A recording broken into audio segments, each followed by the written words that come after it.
a recap from last week. Last week we are doing the chemical properties of alcohol. Or last week we are doing, before that, you all must know the physical properties of alcohol. Okay, alcohol has a few physical properties that we all need to know. Number one, alcohol, they appear as a colorless liquid. All alcohol appear as colorless liquid. Number two, alcohol has a very, very sharp smell. Number three, alcohol is volatile. Guys, we learned from last week what it means by volatile. Vaporize easily, alright? So alcohol can vaporize easily, that's why we call it volatile. So these are some physical properties from last week. If you are here last week, you don't need to copy anything. It's just a very quick recap. After that, we go on a little bit on chemical properties. Okay? So chemical properties, alcohol can undergo a few chemical reactions. The first one is called combustion. The second one is called dehydration. The third one is called oxidation. The last one is called esterification. Okay? So today, guys, please update me on your progress. I think we are feeling until here. I think, okay? Is it? Did we cover dehydration or not yet? Yeah, we covered, right? Okay? So, a very quick recap of these two. The first thing called combustion. This will be the third and the last time you learn about combustion. And no more combustion after this. Combustion means burn. So you go to burn the alcohol. To burn alcohol, you need oxygen. That is called combustion. Alright? So when you have alcohol, when you burn in oxygen, you are getting your carbon dioxide and also water. That's it. Guys, this thing we learned for third times already, but what makes it a bit special? Alcohol, when you burn, there are two special properties that other people don't have. Number one, when alcohol burns, you always have a non-sooty blue color flame. So when alcohol burns, the flame color is blue. When alcohol burns, you don't have any black smoke. Okay? So this is the one. So whenever you saw the word non-sooty blue flame, you know the question is then talking about alcohol. Alright, so second thing is dehydration, super important, something we learned from last week. So guys, what is dehydration? Dehydrate. Dehydrate means remove water. So dehydration means that you are going to remove the water away from the alcohol. Do remember, the water won't get off itself. The water won't get off itself. If you want to remove the water, you need the help from somebody they call dehydrating agents. Okay? So, to remove water from alcohol, you need something called dehydrating agent. Dehydrating agent are some special chemicals. They can take away the water from you. There are three dehydrating agents for your entire SPM syllabus. The first one is called hot porcelain chip. The first one called hot porcelain chip. Porcelain means ceramic. Okay, you take a ceramic, break it down into a smaller pieces. This is called hot porcelain chip. The second guy called hot aluminium oxide. Aluminium oxide, also called as alumina. Also called alumina. In some of the book, although they seldom ask, in some of the book, aluminium oxide also can call BAUXITE, bauxite. Okay, this word actually you saw in geography. Okay, in geography you saw this word before. Okay, bauxite. Bauxite also means aluminium oxide. Okay, last one is called concentrated sulfuric acids. Sulfuric acid also a good dehydrating agent. Okay, so make sure you all know, guys. All of them are dehydrating agents. They will take away water from you. So what is dehydration all about? You have an alcohol. When you throw the water from you, how you write the equation? When you throw water, when you throw, the water must be far off. So you put the water on the right hand side. So when you throw the water, you throw, water go there. Go to right hand side. So when you throw alcohol, you will become an alkene. That is what you need to know. Okay? When you throw alcohol, you are becoming an alkene. Simple as that. Alright? So, do remember when you go from one process to the other process, the number of carbon doesn't change. What it means, today if you have a 4-carbon alcohol, upon removal of water, you will form alkene. How many carbon you have? 4. Today, if you are a 3-carbon alcohol, after you throw water, you form alkene. How many carbon? 3. Okay? Number of carbon doesn't change from one process to the other process. So please make sure you know that. And most importantly, I mentioned last week, you all should know how to draw the diagram. Make sure all of you know how to draw the diagram. You must know how to draw a picture for the dehydration. So important. So everybody wait here for a while. So let's recap for another 2 to 3 minutes. Then we go on. So everyone compulsory, and you all must know the diagram. You must know how to draw the diagram for the dehydration experiment. You all must know how to do the dehydration. It's very, very popular in your paper. Okay? So use a long tube. This tube is called combustion tube. Your combustion tube, at the back here, you go to draw something like this, and with some shading. This is a glass wool. You can draw a glass wool, or you can call it cotton wool. This is a glass wool. You all go to soak with the alcohol. You soak with some alcohol because you want to hold the alcohol. Else the alcohol is a liquid, it will spill. Okay, it's not good. So at here you will draw some dehydrating agent. So your dehydrating agent can be represented by some small cubes. You can draw some cubes, or you can draw some circle like this. Okay, you can draw cubes or circle like this, no problem. Make sure the whole thing fully blocked is better. So this is your dehydrating agent. They can be the porcelain chip if you like it. You can also assume they are aluminium oxide, either one. They can be porcelain chip, they can be aluminium oxide, but they cannot be concentrated sulfuric acid. Because common sense, sulfuric acid doesn't look like this. Understand? Sulfuric acid is a liquid, so it doesn't look like this. Okay? Here, what happened? Guys, if you realize, if you be observant, no matter porcelain chip or aluminium oxide, there is a word, hot. Okay? So, to make it hot, over here, you need to heat it. I give you that? Okay? Alright? So, alcohol will pass through here. When the alcohol passes through here, the water gets stripped off. So when the water gets stripped off, the alcohol will become alkene. So you must collect the alkene that it produces. So to do the collection, you all need a stopper, and then your stopper attached with a delivery tube. You have a delivery tube. Your delivery tube will channel the gas, will deliver and channel the gas, and collect it using a method. This is a method you learn in physics. In physics, when you want to collect the gas, you use a method called water displacement method. Okay? So this is a water displacement method. If you don't know, I will advise you all go and read about it. It's very important. So this is an inverted measuring cylinder. So this is the tube. The tube go in here. Alright? Okay. So here you have some water. So the gas go up, and here you draw an empty space. This empty space is the gas you collected. What is the gas? Alkene. Alright? This is the alkene gas you collected. And because this is water, you need some dotted line. So far so good? If you draw like this, you can get the full marks already. But if you want to be more perfect, actually there's one more thing you can draw. There's one more thing you can draw. Everyone, if you look at this picture, any things that you think is missing, retort stand, okay? Because your tube are not floating in the air, right? Your tube are not floating in the air. So you need something to hold it. You need a retort stand. So how you draw retort stand? You draw rectangle and rectangle will do. That's it. You don't need to draw this, you know. You don't need to draw the whole setup like this. No need. I mean, if you draw, fantastic. If you don't draw, it's okay. Because in exam, in SPM, as long as you draw two rectangles, examiner will assume these two rectangles stand for the clamp. When there is a clamp, they know that you clamp it at the retort stand. So you don't need to draw the whole physical retort stand, understand? But if you draw, it's okay. You get a picture?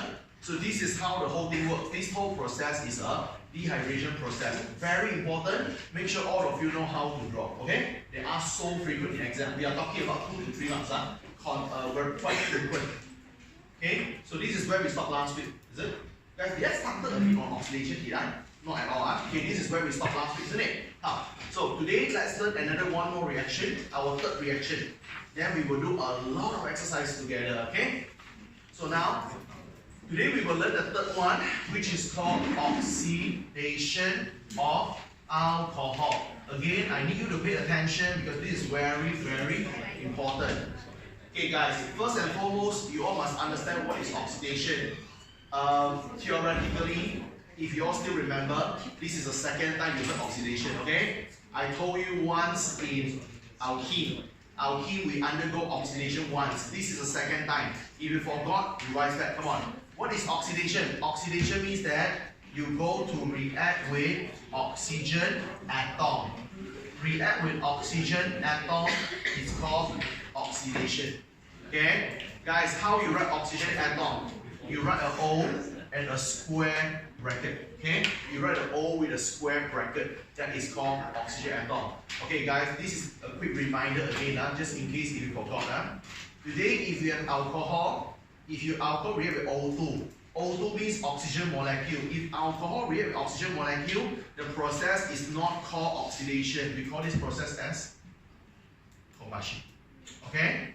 Today, if we have alcohol, it react with oxygen atom, then this process are qualified to be called as oxidation. Understand? I just want to tell you a message. O and O2 make a big difference. Got it? Okay, if you want to undergo oxidation, you want the alcohol to react with oxygen atom. That's the first thing. Second concept, alcohol atom is not easily available. I repeat, alcohol atom is not easily available. Most of the oxygen that you got naturally appear in O2. Naturally, the oxygen comes in O2, but guys, we don't want O2, we want O. Since I couldn't get the O naturally, you must know where to get it. So if we want to get the oxygen atom, we must get from a place called oxidizing agent. Okay?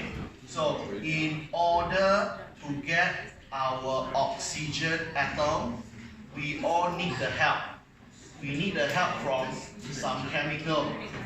They call oxidizing agents. Okay? We all learned about oxidizing agent before, guys. Right? Oxidizing agent is some special chemical that can supply you guys oxygen atom. In SPM, you have how many oxidizing agents that you learned so far? 2. Okay? So this is the SPM oxidizing agent that you're supposed to know. The first oxidizing agent is called acidified potassium manganate. Okay, Roman number 7. Acidified potassium manganate 7 solution. Okay? You not only need to know the name, you must also know the formula. Potassium is K, manganate MnO4. Guys, I want to repeat for a second and last time. What it means by acidified. This solution, you purposely make it acidic. That's called acidified. For example, you have a cup of neutral honey. You put 2 to 3 drops of acid and you make the honey become acidic. Then you get something called acidified honey. Here, how to show that this fella is acidic? You write slash. Okay, and we all learned in Form 4 Chapter 7. Acid is all about H+. Simple as that. Here, you all must make sure you know the name. You all must make sure you know the formula. Understand? Must know both. Second oxidizing agent is called acidified as well. Potassium as well. This is my sibling. This is a sibling. So this sibling is no longer manganate. This sibling called dichromate. Dichromate, the Roman number is not 7, it's 6. Okay? Solution. Acidified potassium dichromate solution. Again, you not only need to know the name, you must also know the formula. Potassium is K. Everyone, the word di. Di stands for 2. K2. Dichromate Cr2O7. Understand? Okay, acidified slash H+. So I repeat for last time, all of you must know these 2 fella, they are your oxidizing agent. You must know the name, you must know the formula. If you're having a problem to memorize, the simplest way is to copy. Take a piece of paper, copy a few times, it will really help a lot in the memorizing part. Okay? Make sure you know them. So they are oxidizing agent. What they do? they supply oxygen atom for you so that you can undergo oxidation. Okay, that's it. Okay, now, what is the oxidation thingy, which is very, very important? Okay, so I don't look at here. Okay, when alcohol undergo oxidation, okay, our final product, okay, will be two fella. The first fella is carboxylic acid, which is something we will learn next week, but we will touch a bit today. Another fella called water. Okay, so when alcohol undergo oxidation, the products will be carboxylic acid and water. Understand? Again, you will learn carboxylic acid in detail by next week. Today, we will simply touch a bit. It's a simple, brief process only. Come, let's look at here. This is alcohol. Everyone learn from me. Alcohol undergo oxidation. Oxidation means oxygen atom, the O square bracket. You will go on to produce carboxylic acid. So here, you will get a carboxylic acid and also a water. So this process called oxidation, okay? You all must know how to write the chemical equation because they always ask. And there is a part that, not to say all, more than half of you will do it wrongly. Listen carefully. There's one part, more than half of you will do a careless mistake. I'll tell you what is it, okay? So all of you must know exactly how to write the chemical equation. Okay, if you don't copy first, I'll give you some time to copy later. Okay, so let me give you two examples, then you can copy one shot. Okay, this one no need, this one from last week. This one keep it. This from last week one. This one I keep. Okay. So let me do two examples here and listen carefully, guys. I'll show you two examples on the whiteboard. The first one, okay, I want to write a chemical equation. I want to write a chemical equation for what? For oxidation. Oxidation of who? Of a guy called propanol. Now, everyone listen carefully because I'm trying to tell you a very important concept and I will highlight a very common mistake made by so many people. Okay, please follow me. So I want to do oxidation for propanol. Okay, let's start with this, propanol. Propanol, the name ends with O. Propanol is an alcohol. I was given a name called propanol. Guys, can we change the name become a formula? We can, right? How we do that? General formula. Okay, guys, recall back. What is the general formula for alcohol? Cn, H2n plus 1 OH. So look at here. This is some quick revision. For alcohol, if you want to predict the alcohol, you use CnH2n plus 1 OH. Okay, so my alcohol started with the word prop, means 3 carbon. Substitute N equal to 3, I get C3H7OH. And this is the formula for propanol. Everyone know how I get it? Good. Next one. What I want, guys? Oxidation. What it means by oxidation? React with oxygen atom. How to write oxygen atom? Square bracket O. So far so good? Okay? So now you know who and who react already. Okay, what is the final product? Oxidation of alcohol always result in carboxylic acid and water. So you know that one of the product is carboxylic acid and one of the product is water. Water, we all know, you can put in the formula directly. So far so good? Now, the problem, the biggest issue we are having now is carboxylic acid.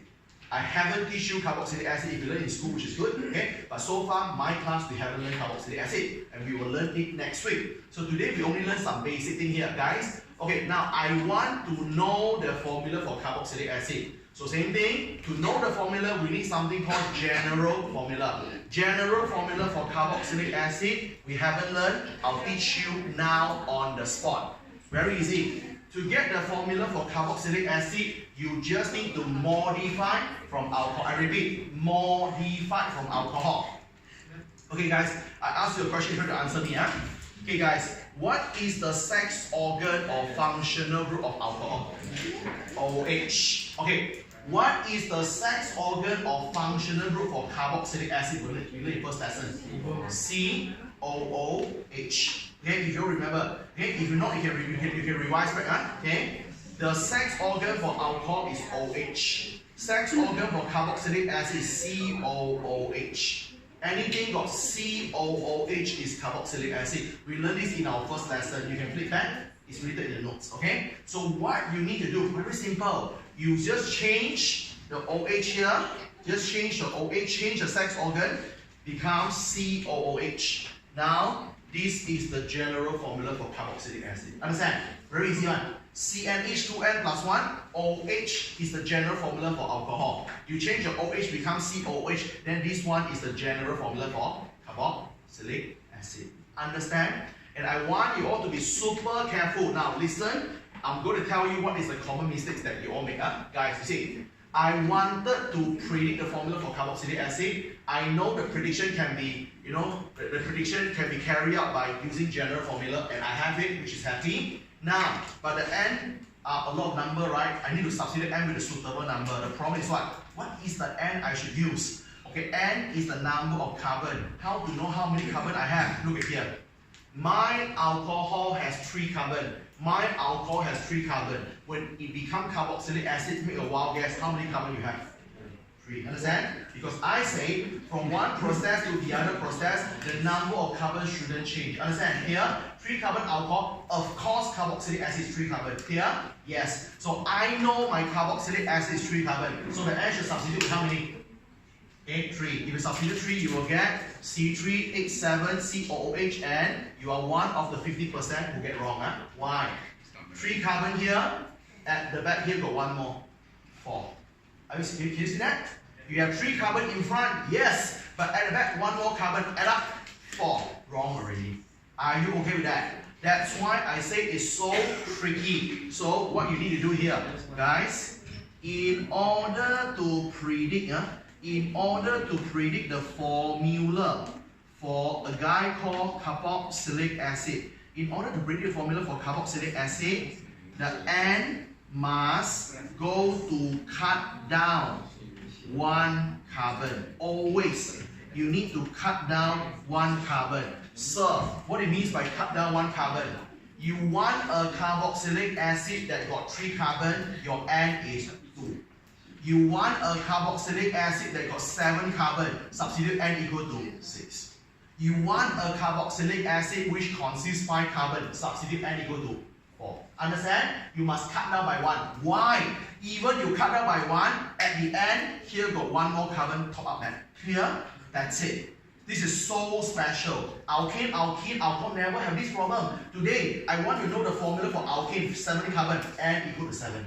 I want to know the formula for alkene which have 8 carbon, n equal to 8.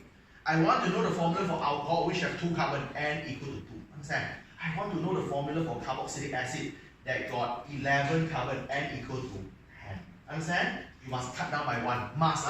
So back to this case. In this case, I know my alcohol is 3 carbon. That's why my carboxylic acid should be 3 carbon. I wanted carboxylic acid with 3 carbon, n equal to 2. Substitute n equal to 2, you get C2H5COOH. Again, I want to repeat one more time. Why n equal to 2? 2 plus 1, still 3. You get it? Okay, simple as that. So far so good. Please be careful. Many of you will substitute 3 happily and it's wrong. Yeah? So please be careful. It's a very common mistake. Okay, now, everyone, when we write chemical equation, balancing is a must. Follow me. I got 3 carbon on the left. I got 2 plus 1, 3 on the right. Very good. I got 7 plus 1, 7 plus 1, 8 hydrogen on the left. I got 5 plus 1, 6 plus 2, 8 on the right. So far so good. Oxygen, I got 1 and 1, 2 on the left. Oxygen, I got 1, 2, 3 on the right. Now, in these current circumstances, in this current condition, who is not balanced?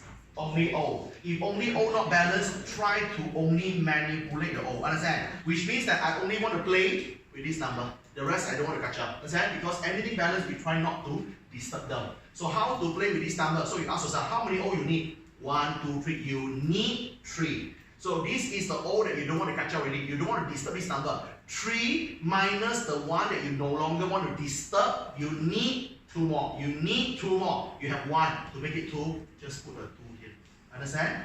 That's how it works. Any question? Yes. True, right? Okay. 2 plus 1 is 3. Okay? 2 plus 1 total, you have 3. Okay? So this is how the whole thing works. Okay? Anyone have a problem with this? Okay, now, okay, we try to do another one.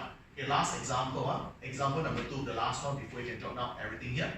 Okay, what if the question asks us to do the same thing? Now I want to write a chemical equation. Now in this round, we are looking for a chemical equation for oxidation. Now I wanted to oxidize a fella called methanol. Okay, let's do this whole flow all over again.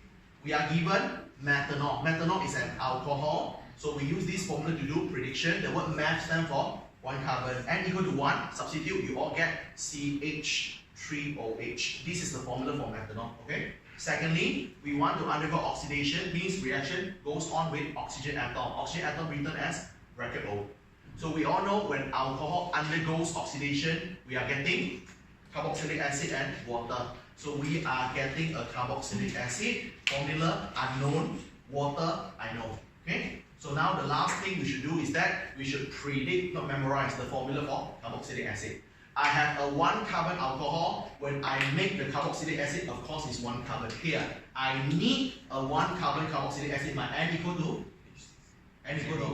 0. Understand? Cut down by 1 unit. Don't be skeptical or some people say, can it be 0? Yes, it can be. Clear? Alright? N equal to 0. Substitute N equal to 0 here. You can try yourself. You all will get HCOOH. You can try yourself. Understand? You try to substitute yourself. Don't memorize that. Okay? Alright? So everyone know what is 0, 1? I need a 1 carbon carboxylic acid, but the number of carbon must cut down by 1 unit. That's why substitute N equal to 0. Clear? Okay, now let's balance the equation. 1 carbon on the left, 1 carbon on the right. Hydrogen 3 plus 1, 4. Hydrogen 1, 2, 3, 4. Oxygen 1, 2. Oxygen 1, 2, 3. Same situation. Who is not balanced? Oxygen. I got 3 oxygen here. This oxygen I don't want to disturb anymore. Because if I change any number here, the carbon and hydrogen will be affected. So 3 minus 1 oxygen that I don't want to affect, I further need 2 more oxygen. I need 2 more oxygen. I have 1 oxygen waiting here. So we just put 2 more. Understand? Is it clear? This concept called oxidation. Simple as that. Okay? Oxidation is a process for you to let the alcohol react with oxygen. Magic word? Atom. Okay? You want the oxygen to react with, you want the alcohol to react with oxygen atom. This process called oxidation. Please remember, you couldn't get oxygen atom naturally. So if you want to get oxygen atom, you must get from a special place. They call oxidizing agent. So make sure you know these 2 fellas, they are your oxidizing agent. Make sure you know the name, make sure you know the formula. Lastly, make sure you know how to write the equation. Okay? That's for oxidation.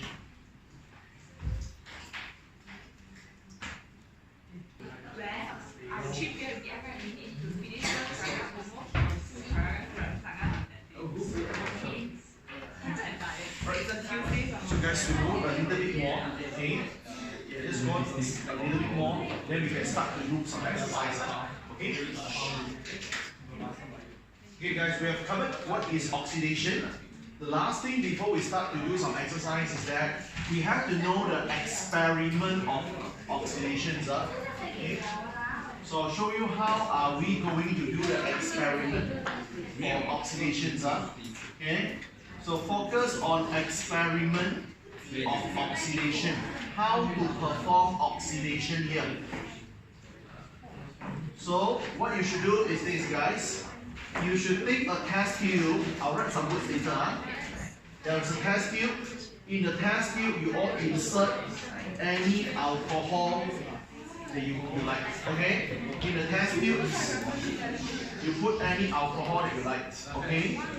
So on top here, you use a dropper to drop in some oxidizing agent. Here, you can add in your oxidizing agent. Your oxidizing agent could be potassium manganate, KMnO4. If you don't like to use potassium manganate, you are also allowed to use dichromate. So you have 2 choices here, manganate or dichromate. So when you add in the oxidizing agent, this particular process will take a very, very long time to occur. To speed up the process, you all can do a process called heating. When you do a heating, the whole process will be faster. So repeat that, guys. On the whiteboard here, I'm showing you how to perform oxidation in the lab. Take any alcohol that you want to oxidize. put in any oxidizing agent. You got two, just put either one. You don't need to put both. Put either one. After that, the whole thing heat together. The whole thing heat. Okay? So now, this is your expected procedure, guys. Okay, this is a brief procedure here. So number one, so I'll try to convert this picture into some words. So I can write this word. You can write the word pour or insert your alcohol into a test tube. So you put the alcohol into a test tube first. After that, you go to add your oxidizing agent. Okay, you can add KMnO4, or you can also go to add K2Cr2O7. You choose either one. Okay, into the test tube. After that, guys, you need to heat. So when you heat that, guys, what you need to write here, when your alcohol already mixed upon or mixed with the oxidizing agent, when you have somebody mixed together, this whole new fella, we use the word mixture. Okay? You heat this entire mixture. Okay, guys, the problem is what? You have to heat until when?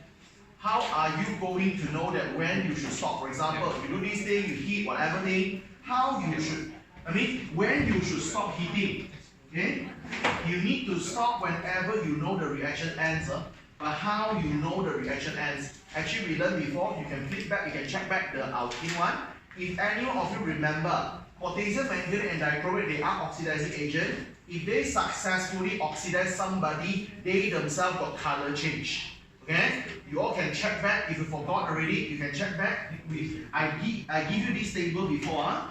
Let's revise again. These are some important color change. Let's revise again. Today, if you have a super famous bromine, your color are going to change from brown color all the way to colorless. Okay? So when there is a bromine and the bromine reacted with somebody, you will see brown color become colorless. Okay? Second thing, today if you have a potassium manganate, and when the potassium manganate react with somebody, you will see the color change from purple, because okay, purple is the original color for manganate. After react, no more manganate, colorless. Okay, so these two quite easy. Got bromine, brown. No bromine, no color. Got manganate, purple. No manganate, colorless. Dichromate is a bit trickier. K2Cr2O7. You can check by the notes. I gave you this back in alkene. Alright? If you use dichromate, your original color was orange. Your original color is orange. And we will anticipate for colorless, but it's not. So, dichromate, before react is orange. If the dichromate react, the color becomes green. Okay? These are some very important colors that you all need to know. Very, very important.